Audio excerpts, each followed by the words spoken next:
Hello everyone, अन्यासेयो, नमस्ते and welcome back to my channel Kiki Cam. तो आज का video is about my exam experience in the university. इससे पहले मैं लैंग्वेज स्कूल में थी, अब मैं कोरियन यूनिवर्सिटी में मास्टर स्टार्ट कर चुकी हूँ। सो आज मेरा यूनिवर्सिटी का पहला रिटन एग्जाम था, तो वो पूरा कोरियन में था। तो मैं आप लोगों को बताना चाहती हूँ कि हाउ वाज इट और उसमें मैंने क्या क्या किया और मेरा एक्सपीरियंस क्या था फर्स्ट टाइम एग्जाम देने का। So this video is gonna be about the exam, so अच्छे से ध्यान से सुनिएगा। So without any further delay let's get into the video. मेरा एग्जाम अभी जस्ट 15 मिनट पहले खत्म हुआ है, तो मैं अपने लिए माचा लेकर आई हूँ। मैंने पिछले 3-4 दिन से माचा नहीं पिया है और I am a matcha addict, सो मैं माचा सिप करते करते आप लोगों को बताऊंगी। जब आप मास्टर्स के लिए कोरिया आते हैं तो मेरी यूनिवर्सिटी में ऐसा होता है कि जो मास्टर्स के एग्जाम होंगे वो सारे रिसर्च बेस्ड एग्जाम होंगे। आपको वो लोग टॉपिक देंगे एंड आपको रिसर्च उस पर करनी होती है and then you have to submit. लेकिन मैंने अपना मेजर चेंज किया है, तो जब आप मेजर चेंज करते हो इसका ये मतलब है कि आपको अंडर ग्रेजुएट के कुछ सब्जेक्ट्स लेने होते हैं और उनको पढ़ना पड़ता है। जब आप अंडर ग्रेड में होते हैं तो आपको एग्जाम देना ही पड़ता है, रिटन एग्जाम, ठीक है। चाहे आप फॉरेनर है या कोरियन है, आपको देना ही पड़ेगा। मास्टर्स में ऐसा नहीं होता है। सो मैंने अपना मेजर चेंज किया था, तो मुझे अंडर ग्रेजुएशन के सब्जेक्ट मिले हैं जिसका मुझे रिटन एग्जाम देना पड़ता है और वो कोरियन में ही होता है और बाकी कोरियन बच्चों के साथ बैठ के आपको वो देना होता है। So it was first time for me giving a university exam. मैं आप लोगों को बता दूं कि लैंग्वेज स्कूल का एग्जाम और वो जो टॉपिक के लिए जो एग्जाम का प्रिपेयर कराते हैं उससे it's far and way more different जो यूनिवर्सिटी एग्जाम होता है, क्योंकि यूनिवर्सिटी का सिलेबस आपको कोरियन में पढ़ के और एग्जाम देना है। So it was first time for me and I was so stress. Notes बनाना, क्या आ पाएगा क्या नहीं आ पाएगा, whether I will be able to do good, मैं बहुत ही ज्यादा स्ट्रेस थी। और एज अ जीके स्कॉलर आपको 80 मार्क्स से ऊपर मेंटेन करना ही पड़ेगा, नहीं तो आपका स्कॉलरशिप ले लेते हैं। So for me it was so depressive पढ़ना, बिकॉज मेरे पास टॉपिक लेवल 5 है। मेरे लिए इतना मुश्किल है, तो जिनके पास नहीं है उनके लिए मैं इमेजिन कर सकती हूँ कि उनके लिए कोरियन में पढ़ना कितना मुश्किल होगा। नाउ अगर आपके प्रोफेसर कुछ अच्छे होते हैं तो वो आप लोगों को कह देते हैं you can write your exam in English, लेकिन मेरी प्रोफेसर ऐसी नहीं थी। उन्होंने मुझे साफ बोला था कि एग्जाम तो आपको कोरियन में ही लिखना पड़ेगा, I can not give you the permission to write it in English. लेकिन जो क्वेश्चन जो आते हैं एग्जाम में वो कोरियन में ही आएंगे, विच मीन्स आपको कोरियन तो पढ़ना ही पड़ेगा ताकि आप क्वेश्चन समझेंगे तभी तो आंसर लिख पाएंगे। भले आपको इंग्लिश में लिखने का परमिशन हो, बट जब आपको टर्म्स कोरियन में पता ही नहीं होंगे तो आप क्वेश्चन समझ के लिख नहीं पाएंगे। सो मेरे को तो बोला था कि मुझे आंसर्स भी कोरियन में लिखने हैं and I have to do my best, ठीक है। तो मैंने पढ़ना स्टार्ट किया, नोट्स बनाया, मैंने बहुत ही ज्यादा पढ़ाई करी to be honest. There was this topic, ठीक है, जो कोरियन हिस्ट्री से रिलेटेड था। तो जब हमें हमारी प्रोफेसर पढ़ा रही थी तभी हमारी प्रोफेसर ने कह दिया था कि ये हिस्ट्री के बारे में है, जो फॉरेनर्स हैं वो ना पढ़ेंगे तो चलेगा, बिकॉज आप लोगों को समझ नहीं आएगा। एंड जब मैं एग्जाम के लिए पढ़ रही थी, प्रिपेयर कर रही थी, तभी मुझे वो बात याद आई कि आई एम अ फॉरेनर और मैं ये टॉपिक स्किप कर देती हूँ, क्योंकि ऐसा नहीं था उस टॉपिक को पढ़ना इम्पॉसिबल था। लेकिन अगर मैं उस टॉपिक को पढ़ने बैठती तो मैं जो बाकी सारे टॉपिक है ना वो ढंग से याद नहीं कर पाती, ठीक है। तो मैंने सोचा इस टॉपिक को स्किप करते हैं, अगर ये आएगा तो ये question I leave in the exam और मेरी प्रोफेसर वो बात समझेगी, ठीक है। So I skip that topic and studied everything, मतलब बिल्कुल घोट के पी जाना। तो आप मेरे को कुछ भी पूछे उसमें से मेरे को सब कुछ आता था, सब कुछ, ठीक है। सो फाइनली आज का दिन एग्जाम वाला था और मैं गई, मैं बहुत ही ज्यादा नर्वस थी। मैंने सबको पढ़ते हुए देखा आसपास और मुझे ऐसा लग रहा था ये सब क्या पढ़ रहे हैं, जो कि मेरा तो कहीं छूट तो नहीं गया। I was very nervous, but फिर मैंने सोचा चलो इन पे ध्यान नहीं दूंगी, जो मुझे आता है वो करके मैं चुपचाप आ जाऊंगी। जब मैंने पेपर देखा, फर्स्ट ही क्वेश्चन था जो मुझे नहीं आता था और वो उसी में से था जो टॉपिक मैंने स्किप किया था। सो नो रिग्रेट्स, बिकॉज मैंने वो पढ़ा ही नहीं था तो मुझे आएगा नहीं। तो मैंने सोचा ये क्वेश्चन स्किप करती हूँ और बाकी सारा जो मैंने पढ़ा है उसको मैं अच्छे से लिखती हूँ, because I have to make sure कि मेरी प्रोफेसर को ये लगे कि यस आई स्टडीड, वो मेरे एफर्ट्स के मार्क्स भी दे मुझे, क्योंकि एज अ फॉरेनर स्टूडेंट वो भी ये समझते हैं कि कोरियन में पढ़ना इज नॉट इजी। मैंने अपने सारे आंसर्स बहुत ही प्रोफेशनली लिखे and I can say that कि क्योंकि बहुत सारे कोरियन बच्चे थे जो कि एग्जाम के लिटरल 10 मिनट बाद उठ के जा रहे थे कि नहीं लिखना है या फिर अब आता ही नहीं है तो हम जा रहे हैं। And I was so proud of my self कि I was writing till the end, ठीक है। एंड ऐसा नहीं मैं कुछ भी बकवास लिख रही हूँ अपने मन से मिला के, नहीं, I was writing everything I studied. जो क्वेश्चन मुझे आते थे वो मैंने सारे प्रॉपर अच्छे से लिखे थे एंड देयर वर 3 क्वेश्चंस जो मैंने स्किप करे। मैं ऐसी बच्ची हूँ कि मेरे को क्वेश्चन छोड़ने पे मुझे रोना आता है, बट नाउ मैं अब बड़ी हो गई तो मुझे ऐसा लगता है कि ये सब होता रहता है, पार्ट है। एंड एज अ फॉरेनर मेरे लिए कुछ चीजें पॉसिबल नहीं है, भले मुझे कोरियन आती हो ना आती हो। So I skip those questions and I have no regret, because वो मैंने पढ़ा ही नहीं था तो मुझे आता ही नहीं। And I am being very honest about that thing कि हाँ मैंने क्वेश्चन स्किप करे हैं। मैं आकर झूठी बोलूंगी कि मैं तो बहुत ही अच्छा एग्जाम करके आई हूँ, नहीं, आई ट्राइड माई बेस्ट। मैं आप लोगों को यही बताना चाहती हूँ कि अगर आप कोरिया आते हैं तो आप हमेशा, मैंने बहुत लोगों को देखा है जो सोच लेते हैं घूम लेंगे हो जाएगा, ऐसा नहीं होता। आपको बैठ के पढ़ाई करनी होती है and God is looking at your efforts. अगर आप यहाँ आकर टाइम पास करेंगे, he will give you the results, right. So universe is watching us, तो हमें अपना पूरा बेस्ट देना चाहिए। मैंने तो यही करा था and I was talking to my mom कि मैं बहुत स्ट्रेस्ड हूँ, बट वो बोलती थी कि तुम कर लोगे। मेरे पापा भी मुझे यही बोलते हैं कि यू आर वेरी टैलेंटेड, आप कर लोगे, बिकॉज, और यही चीज मुझे मोटिवेट करती है क्योंकि मैं ये सोचती हूँ कि कितने सारे लोगों की उम्मीदें मुझसे जुड़ी हुई है ना। So I can not back down at any point in my life. तो मैंने बहुत ही मेहनत करी एंड जब मैंने आज एग्जाम लिखा, मैंने पूरा नहीं लिखा बट जितना मैंने लिखा, I came out of the exam hall and I was so proud of my self कि मैंने लाइफ में ये भी एक्सपीरियंस किया कि एक दूसरी कंट्री में जाके उन्हीं की लैंग्वेज में एग्जाम देना, उन्हीं के स्टूडेंट्स के साथ बैठकर उनकी तरह सेम स्ट्रेस मैंने झेला है अपने दिमाग में। और ऐसा कहते हैं कि Korea, Japan, China are one of the countries जहाँ का हार्डेस्ट एजुकेशन सिस्टम है। इंडिया का भी है बट उनसे, इंडिया से भी ज्यादा यहाँ का एजुकेशन सिस्टम है। और मैंने जो इंडिया में पढ़ाई करी थी, यहाँ का education system is totally different. और कुछ मुझे मिला ना मिला, मेरे को एक्सपीरियंस जरूर मिला इन लोगों के साथ बैठकर वही सेम एग्जाम देने। और मैं मिड टर्म्स के बाद जो अभी फाइनल्स आएंगे उसमें और ज्यादा मेहनत करूंगी and I believe I will pass this subject. इसको पास करना बहुत जरूरी है। आप लोगों को पता है मैं जीकेएस स्कॉलर हूं, लेकिन आई बिलीव मैं जितने और एफर्ट्स करूंगी आई कैन डू बेटर। लेकिन आप लोगों को मैं बताना चाहती हूँ, जो आज मैंने सिचुएशन देखी, अगर आप लोगों को कोरियन नहीं आती है तो you need to study hard, because अगर आप अंडरग्रेड में जाएंगे तो आपको वो एग्जाम्स देने ही पड़ेंगे। और फिर उसके बाद भी मोस्टली बेसिकली सारी चीजें कोरियन में होती है। कितना ही ट्रांसलेटर यूज करके आप कर लोगे, आपको कोरियन में अच्छा होना बहुत ही जरूरी है।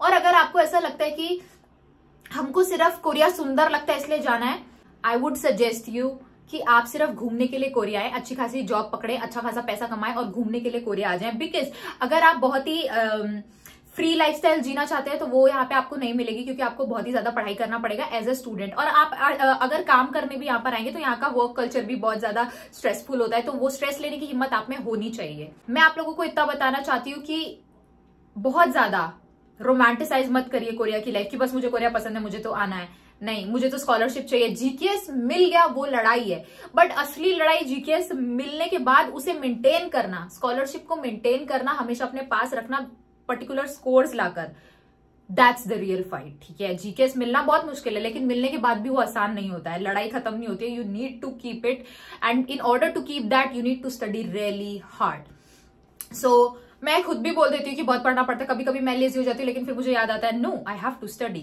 सो it's quite stressful, but at the same time आप एक्सपीरियंस कर रहे हो बहुत सारी चीजें। ये सारी चीजें आपको लाइफ में आगे काम आती है कि आप स्ट्रेसफुल सिचुएशन से कैसे डील करोगे। और to be honest these days मैं बहुत नेगेटिव हो गई थी। मैं मेरी मॉम से भी बातें करती रहती थी कि मतलब मैं नहीं कर पाई तो क्या होगा, और बहुत सारे नेगेटिव थॉट्स आपके दिमाग में आते हैं, लेकिन you need to fight with them, क्योंकि अब हारने का ऑप्शन नहीं है, बहुत दूर आ चुके हैं। तो मेरे दिमाग में अगर नेगेटिव थॉट आता भी है तो मैं उसको उस साइड में रख के पढ़ने की कोशिश करती हूँ और जितना मेरे से हो सकता है उतना करती हूँ, एफर्ट्स लगाती हूँ। नई चीजें जो मुझे नहीं आती है वो भी सीखती हूँ, क्योंकि ऐसा कहते हैं कि जो चीजें आपको नहीं आती, अगर आप उससे डर के पीछे हटेंगे तो आप उसको कर नहीं पाएंगे। The real joy is in the thing you are avoiding. तो जो आप अवॉइड कर रहे हैं उसी को पहले पकड़ो। और मैं आप लोगों को दिखा देती हूँ कि मैंने सच में बहुत ही मेहनत करी थी पढ़ते time. This is my notebook जिसमें मैंने एग्जाम्स के लिए नोट्स बनाए थे and you can see everything I written in Korean, I written in English. मैंने उसको याद किया है पूरा, और ऐसा मेरे को इंग्लिश में लिखने तो मिलेगा नहीं, तो मैंने सारा कोरियन में लिख के एकदम अच्छे से सब कुछ याद करके and then I went for exam. मैं ऐसे मुंह उठा के नहीं गई, उसके बाद मैं बोल रही हूँ कि आई कैन पास। मैं ये नहीं कह रही हूँ I will get a full marks, no, ये सब सिर्फ लैंग्वेज स्कूल में होता था मेरे साथ। I use to get full marks, scholarship, extra scholarships, like first आती थी मैं तो मुझे एक्स्ट्रा स्कॉलरशिप मिलती थी, but in university it's different. एक हफ्ते या 2 हफ्ते मैंने पागलों की तरह कैफे में जा जाके नोट्स बनाए हैं, वहां पर बैठकर पढ़ाई करी है। It was crazy but it was a whole new experience. और मैं अभी मेरा फर्स्ट ही सेमेस्टर है यूनिवर्सिटी में, तो मेरे लिए सब मुश्किल हो रहा है and I am being negative, but मुझे ऐसा लगता है जैसे ही सेमेस्टर पास होगा I will be used to the education system है और मैं और अच्छा कर पाऊंगी।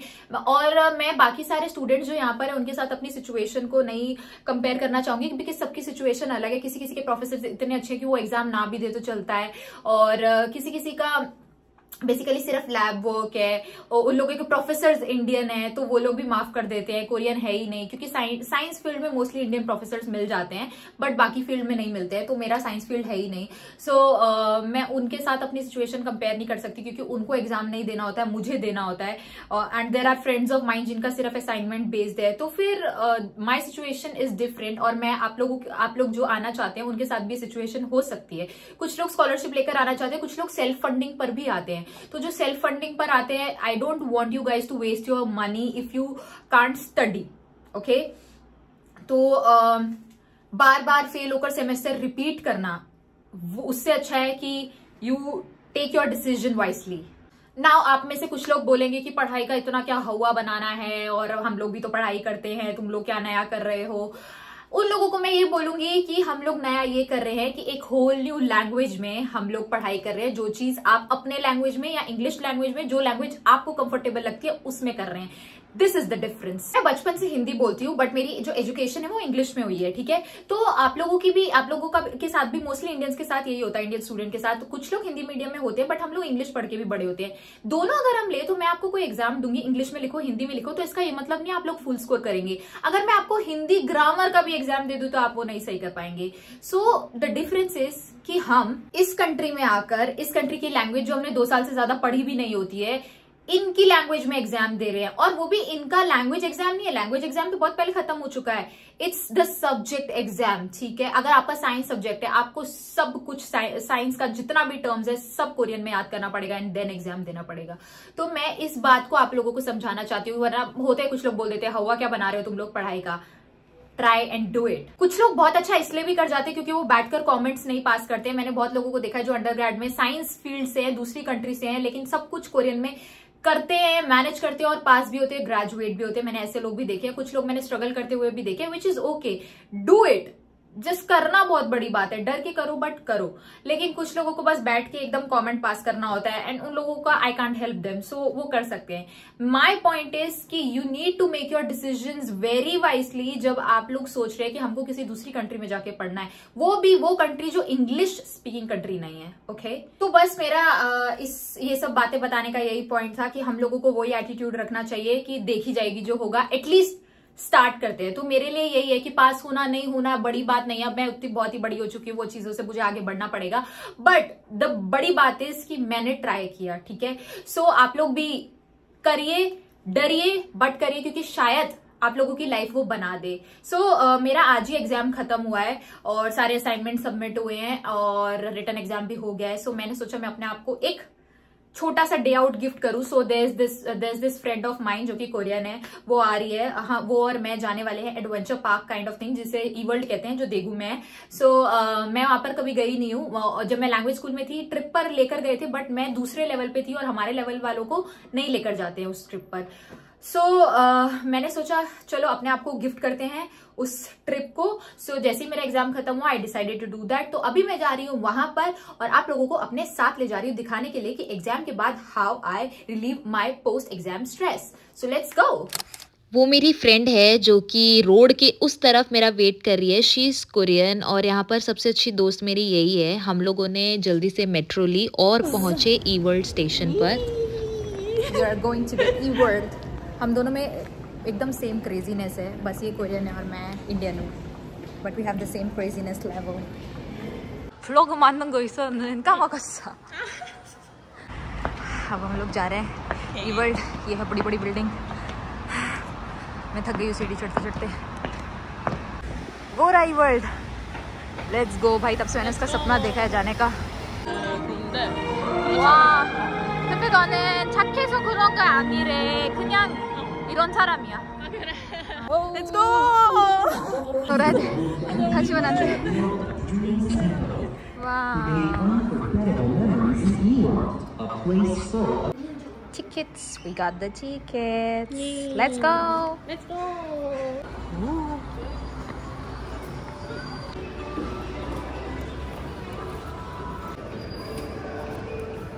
감사합니다.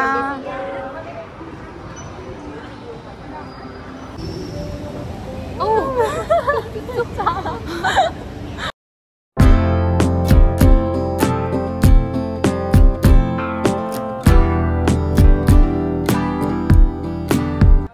click the photos and now we're gonna get print.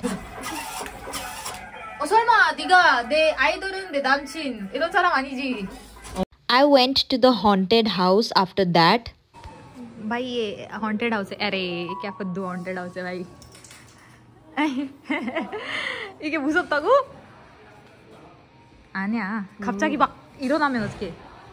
그거는 있을 수도 있겠다. 왜 소리를 안 질러? 사람들? 많이 무섭지? 오마이갓 복경 소리가 나온대. 복경아 어? 복경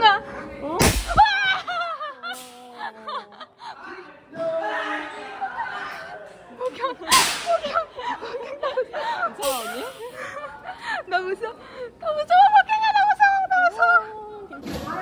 여기 너무 있어. 뭐야?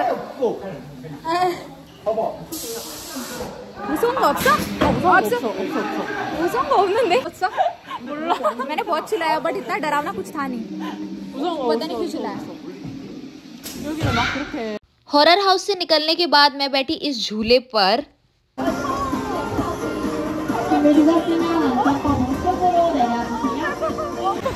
यहाँ पर जो मैंने फोन लेकर रिकॉर्डिंग करने की कोशिश करी है सुपर वुमेन बनकर, वो इसलिए कि झूले का पेस थोड़ा सा धीरे था. जैसे जैसे टाइम निकल रहा था हर सेकंड में ये और हाई हो रहा था और जा रहा था, तो मैंने अपना फोन अंदर रखा और मैं वो रिएक्शन रिकॉर्ड नहीं कर सकती थी क्योंकि फिर या तो मैं ही बचती या मेरा फोन बचता.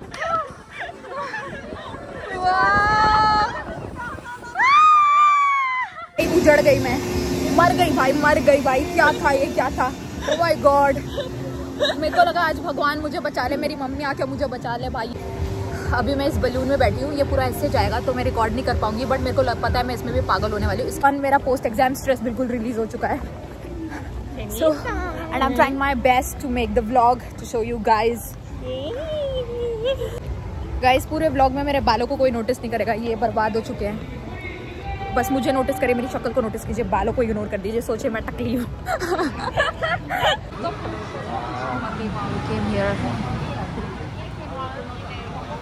भाई मेरे फेफड़ों में दर्द होने लगा है चिल्ला चिल्ला के, क्योंकि भाई मज़ा आया बट इतना ज़्यादा ऐसा डेंजरस था. भाई गिरा तो गया ऐसा वाला. पर मेरे अब सच में मेरे फेफड़ों में यहाँ बहुत दर्द हो रहा है क्योंकि मैंने इतना चिल्लाया है जिसकी हद नहीं है. भाई मेरे साथ ये इंसान है या नहीं पता नहीं, क्योंकि चिल्लाती नहीं है, बिल्कुल डरती नहीं है. और हम लोग और अच्छी प्लेस पे जा रहे हैं. ये सब मैं रिकॉर्ड नहीं कर सकती क्योंकि रिकॉर्ड करने बैठे तो गिर जाऊंगी भाई, मेरा फ़ोन भी गिर जाएगा, फिर मेरे को कोई नया फ़ोन नहीं दिलाएगा.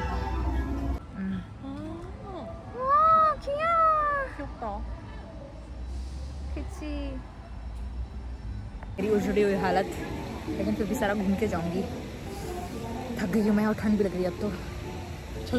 माई के ड्रामा ड्रीम गाइस, वो जो घोड़ा होता है जो के ड्रामाज में आता है, CEO पूरा ई वर्ल्ड जैसा एक जगह पूरा रेंट करता है और फिर उस हीरोइन जाती है, ऐसा वाला कुछ. ये रहा वो सुंदर सा जगह. अब हम जा रहे हैं ये राइड करने. सब कुछ राइड कर लूँगी आज. एकदम मस्त है.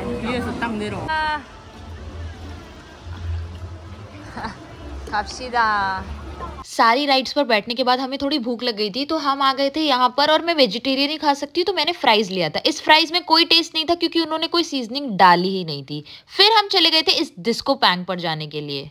मुझे बहुत टाइम से इसे ट्राई करना था और फाइनली आज मुझे मौका मिल गया था. ऑब्वियसली मैं अपना रिएक्शन रिकॉर्ड नहीं कर पाई. मैं उस डिस्को पैंग पे चढ़ी और उन्होंने मुझे ऐसे पटक के मारा है ना भाई, मेरी कमर बिल्कुल टूट चुकी है. मतलब मैं क्या बोलूँ भाई. ओह माय गॉड, मेरा सर घूम रहा है. मेरी कमर की रीढ़ की हड्डी इन्होंने तोड़ दी ऐसे भाग मार के. अब हम लोग ऊपर जा रहे हैं. हम थक गए हैं भाई. It was crazy.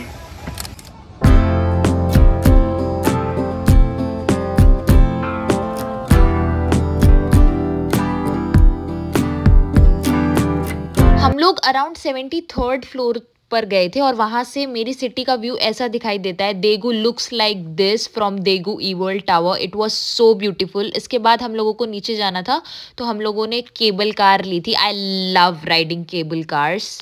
Last ride और इसके बाद हम घर जाएंगे और मैं बहुत थक चुकी हूँ, तो I think I end this vlog here. I hope ये vlog भी आप लोगों को पसंद आएगा, and I really enjoyed it today with Pokyang. Yeah. And now